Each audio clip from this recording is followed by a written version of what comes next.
Hello everyone, welcome back. Recently a commenter asked me what the differences were between the ACB state and national conventions, so we're going to talk about that for a little bit today. It really depends in terms of the state, what your state affiliate does, if you have a state affiliate. I only am going to be able to speak from my experiences with the Bay State, which is the Massachusetts affiliate. I'm not sure what other states do. I know that now some of them are moving to more of a full virtual approach where they can just do it via Zoom. It's like a one-day thing or maybe a two-day thing. In the past, prior to the start of the pandemic, Bay State had our spring convention at a hotel. We also have a fall conference that historically has been a one-day event. It usually is at a facility such as the Carroll Center or Perkins School for the Blind. Those are kind of like centralized-ish locations, and it's kind of inexpensive to hold an event there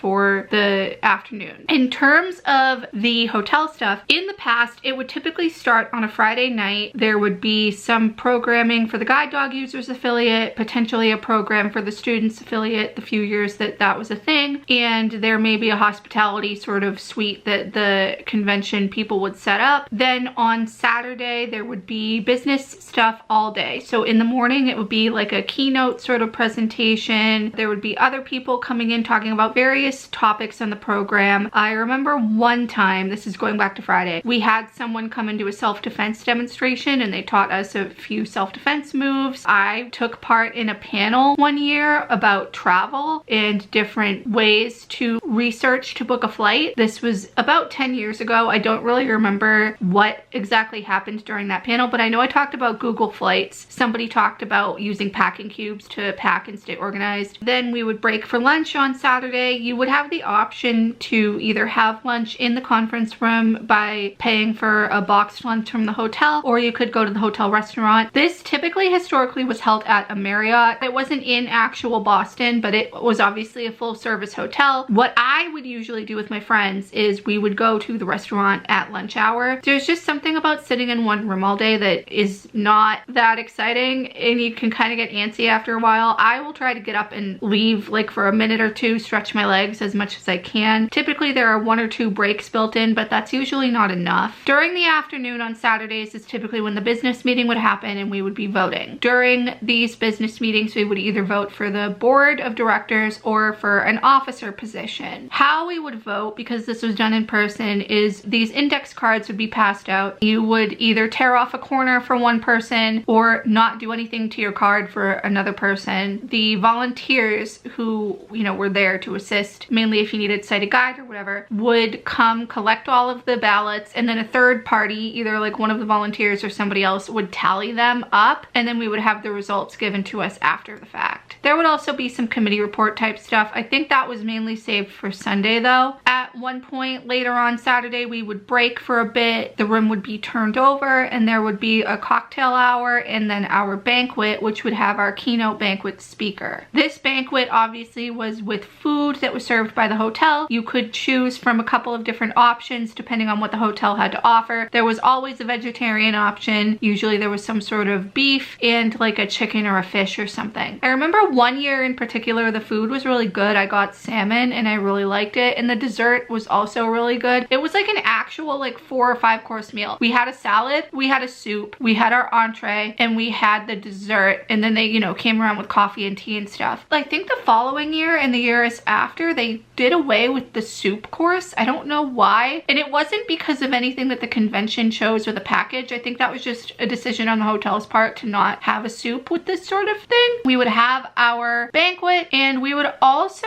have our auction. This would happen on the same night. The auction would go on for a long time until like 11, maybe even after that. We usually, I think, would have the room until around 11 or midnight. I can't remember. One of the Bay State members was always really good at emceeing the auction, and he was really funny. The way that we do our conventions now is totally different, so we don't really do the auction in the same way. After After that, basically the night would be over. You would go back to your rooms or maybe leave early, go do something, whatever. I remember one year we went swimming in the hotel pool late at night. The next day was Sunday. Typically there would be a first timers breakfast for anybody who was new to the state convention, who was a new member to the affiliate. Maybe this was their first state convention. This breakfast would be comped by Bay State, obviously, because it was a first timers thing. And then afterwards, the continuation of our programming would happen for the half day. This would usually just be some committee reports, some odds and ends, like saying how much money we raised during the auction the night before, and then we would adjourn sometime early afternoon. There was no lunch or anything, and everybody would just kind of leave afterwards. I really liked this format. It gave a lot of opportunities for us to be together with one another and to socialize, and not just a whole business meeting that was condensed into one day, which is kind of how we do things now. Because of the rising costs of everything, and this was even prior to the pandemic starting, I know in 2020 the convention committee was looking at having the conference at a different sort of venue, not a hotel. Then people would either have to stay somewhere in the area for the night or commute back and forth, which people did anyway when we did have it at a hotel. That convention obviously did not happen, as the timing of it was really bad. The pandemic had started. The timing that this was planned for literally was like at the time that everything had shut down, at least in Massachusetts and I think other parts of the country. So that didn't happen. Our convention was kind of moved to a full virtual thing. However, we didn't have a way to do any voting at that point. So it was more like a social get together with some of the panelists and speakers and whoever could make it on Zoom. Since then, we've been doing a hybrid approach. There were a couple of years after that where we did full virtual for the spring and the fall, which essentially made both events the same in terms of caliber. The spring conference, obviously we still have our voting happening, although that is totally different. And the fall conference, again, is just a one-day thing. Usually it's focused more on advocacy, and sometimes other speakers that we might not be able to get for the spring, we'll table them for the fall, and then they'll come and talk about whatever relevant topics. Not necessarily Massachusetts-based stuff. A lot of it is just blindness related in general, but some of it does have to do with things going on in the state. We recently, as of a couple of years ago, started to go to a more hybrid approach. That means that we have an in-person event at either Perkins or the Carroll Center, depending on the venue availability. Concurrently, there is a Zoom element to it. These venues now do have the capability to do hybrid. One year when we tried doing it at the Carroll Center, their hybrid equipment was not working properly. I was unable to go, so I had to attend via Zoom, and I was unable to attend via Zoom. The following few times we moved it to Perkins essentially, and their hybrid setup is fantastic. I have attended both in person and virtually to the stuff that's been held there, and everything has been great. You're kind of, for the most part, feeling like you're in the room with them. Sometimes one of the wireless mics that is run to people to ask questions can be finicky, and the audio quality isn't necessarily the best, depending on, you know, how close the person may be speaking into the mic, maybe some of the connection issues, I don't know. I also feel like that there is a big, huge pro to going in person. Obviously, you're able to see people, to socialize and network a bit more, and you can't do that on Zoom. Right now, the spring conference and the fall conference, like I said, is essentially the same day in terms of scheduling. We show up, we have coffee and pastry and whatnot that is provided by one of the members. Usually they'll sometimes get stuff from Dunkin', or if they can, try to get day-old pastry from Panera. Then we have lunch, which typically is a boxed lunch from Panera that includes like a sandwich, some other stuff like chips, a cookie, maybe some fruit or something. One year I think that pizza was done. I know one year the fall conference that I went to, again prior to the pandemic and prior to all this when everything was only in person, we did pizza. But I prefer the boxed lunch thing. There's more food included and there's more of a variety versus like it's not necessarily easy for the pizza thing. Like if you have somebody who might be gluten-free, like with the boxed lunches, it's more individualized and easier to get like what you want in terms of dietary restrictions. So we do that. The difference between the spring and the fall, for us at least, is the business meeting. Like I said, there is still a business section of it where we have our voting done. This is all done now via phone. You call in, you leave a voicemail essentially for the hybrid people. For the in-person people, from what I recall, I think it's essentially the same thing that we have been doing in the past, where if you are in person, you get a piece of paper or a card or whatever, and you either tear off a corner or you tear off two corners or you leave it blank, whatever the instructions are, that signifies your vote for the specific person if there's a contested election. Obviously, if there's not a contested election, you don't vote because the person wins by acclamation. information. That's neither here nor there. The third party people, usually somebody from Perkins, I think now at this point, does tally up the votes between the hybrid and the in-person to get a total, and then we find out the results of that. Our auction, at least over the last couple of years, has been done the night before our spring conference one-day event. The auction has been done virtually over Zoom, and the items and all of the information for that, like the starting bids, the descriptions, whatever, have been sent out to our announce list via email well in advance, and then everything happens over Zoom. This is actually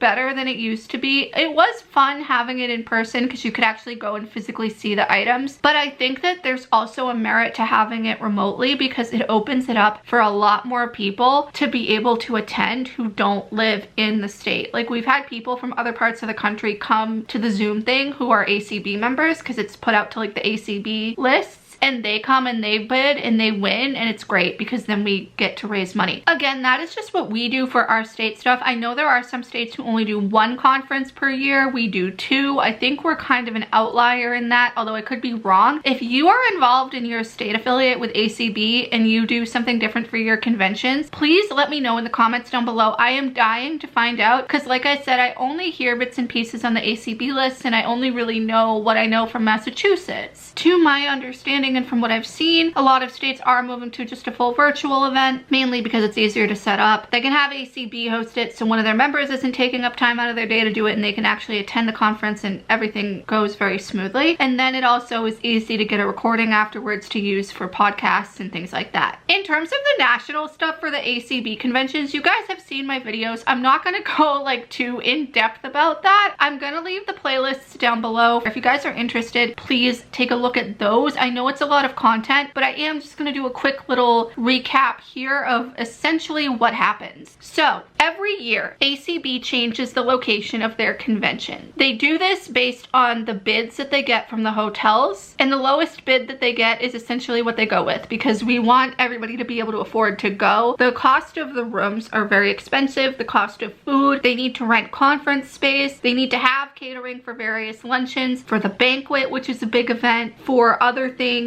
There are hybrid setups that need to be rented. It's very expensive to do a hybrid setup in a hotel, which is why not all of the ACB stuff this year was hybrid that was in Jacksonville. Unfortunately, that's just the reality that it is. In my case this year, I was fortunate enough where I was the delegate for Massachusetts. I received a stipend, and that helped a lot with my ability to go. It basically, for me, covered the cost of my whole trip with the exception of some of the food that I ate and some of the souvenirs that I bought. It covered my airfare. I split the cost of my room with Encore, so it covered my half of the room, and it covered the registration because I signed up for quite a lot of things. As you guys recall, I did a lot of tours. I went on the skydiving thing and the go-karting thing. Those two specifically were very expensive because of the natures of them, and due to that, it made the price of my registration go up a lot. When you register for the ACB convention, whether you're attending virtually, in person, or both, you do have to, at the very minimum, pay an administrative fee. This is their registration fee, and it's gone up since years past. It's even more expensive too if you are a non-member, and it's more expensive if you don't pre-register. I think for this year, the member registration fee for pre-registration was $45 or something, and then if you didn't pre-register, the fee was like $70. It was almost double.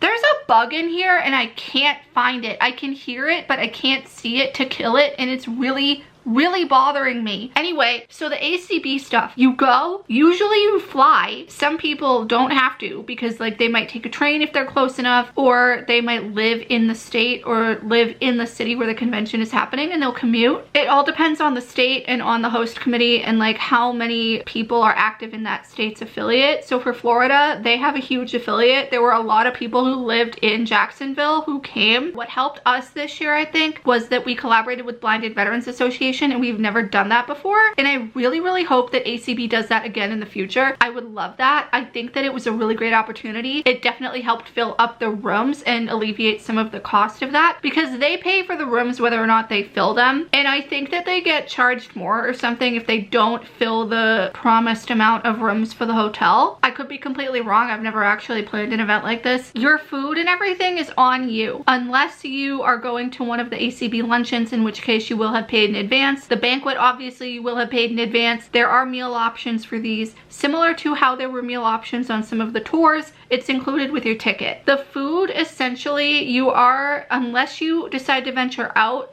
limited to what is in the hotel. This can be either good or bad. For us, we tried not to eat in the hotel as much as possible this year. It saved us a lot of money. When we got there, we did a Winn-Dixie order through DoorDash. We got like a lot of groceries. We got cases of water because I was not about to drink Florida water for the whole week. We also got breakfasty type stuff to have in the room, some snacks. You guys probably saw that in my video. I talked about that too, I think, in some of the other past videos with the convention. It's just a great way to save money. Another thing that we did is we ordered through DoorDash. We got like some lunches and stuff, and we went to local restaurants. So there was one day in particular, we were coming back from a tour on the bus and we ordered takeout from a Mediterranean place to be delivered to the hotel. We did this on the bus. When we got back to the hotel shortly after, our food was there and it was great. There was another night where we went and we had dinner at a local Mexican restaurant that was like a couple blocks away. I think I talked about this already. There were a lot of other attendees there. I ended up getting so much food from the tacos that I ordered that I had half of them left over, and I had taco salad the next day for lunch. So there are things that you can do to alleviate the cost of the national convention. You can split the cost of the room with people like I did. Really, honestly, try not to spend money at the hotel in terms of food. That's going to run you a lot, whether you're taking part in the ACB stuff or buying food from the hotel restaurant. It's a lot of money. Like, no offense, I don't know of a chicken sandwich that's worth $17. The one that I had at the hotel certainly was not worth $17. It's mainly about convenience, and I understand why some people do it. It's probably easier for them to go down and get food than it is for them to order something for delivery. But even just the simple act of getting an Uber or getting a cab and going to a grocery store and getting some items, that in itself will save you money as well with the food. The ACB conventions last so long. There's been talk about shortening them, and the funny thing is they already shortened them in the past. It used to go from a Friday to the following Saturday. Now it goes from a Friday to the following Friday. Honestly, I don't know how else they would be able to shorten it, because as it is right now, everything is really tight. Like, there's no way, in my opinion, that I see in the current programming that they would be able to cut another day. What I think they could do is cut down the virtual event that happens beforehand. Since the pandemic, the first couple of years, everything was full virtual because COVID was still really bad. Then we were able to utilize an online system called Vote Now to be able to do our voting. This is how everybody is able to participate in voting, which is great. That means that you don't have to register to the convention to vote. If you are a member of ACB, you can vote every single year during voting. That means that if you don't like our current president, you can vote them out the next time that there's a presidential election from the comfort of your own home. This is done via an online website, or you can call a phone number and do it. You are given a unique voter ID email. You have to keep that email. It's given to you like right before the convention starts. There's a whole thing of instructions. It's really easy to do. I did all my voting via my phone because that's what I had on me at the time. I just went to the website in my browser, did the thing, hit done. And then obviously, because I was the delegate for Massachusetts, I had to collaborate with our alternate delegate and get all of the votes from the people who were from our state, who gave us their votes, because not everybody gave us their votes, and then report them to the floor when it was time for the next general session. Bay State has about 200 members. We got maybe 20-25 votes on a good day for an election. Comparatively, ACB has about 8,000 members total, like across everybody. They didn't even have 2,000 people voting. It was not a lot. So there really needs to be more initiatives done to get our members to vote, because it's not great that a small capacity of people are the ones making the decisions for the many, and it's more widely available now via phone and via computer to be able to vote, versus you don't have to spend like thousands of dollars to go to convention. I've gotten way off track here. Essentially, the ACB convention is very long. The virtual portion has taken about a week and a half to 2 weeks in recent years, and then we have the in-person hybrid portion, which is another like week and a couple of days. In my humble opinion, I really think that we could do with cutting down the virtual stuff at least by a couple of days, maybe like condense it a little bit. I don't know how, but there's been a lot of talk of it being too long, and yes, it is too long, but the in-person portion, in my opinion, is not too long. Like, there's just enough time to get things done as it is,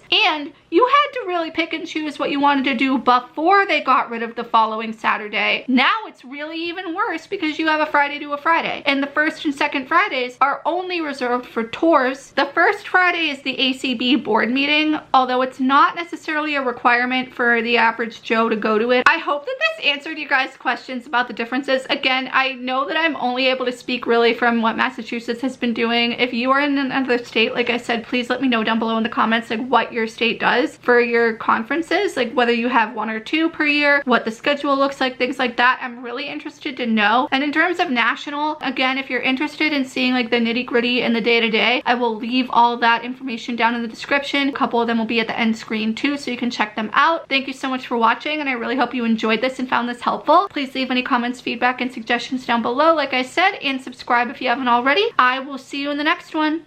Bye.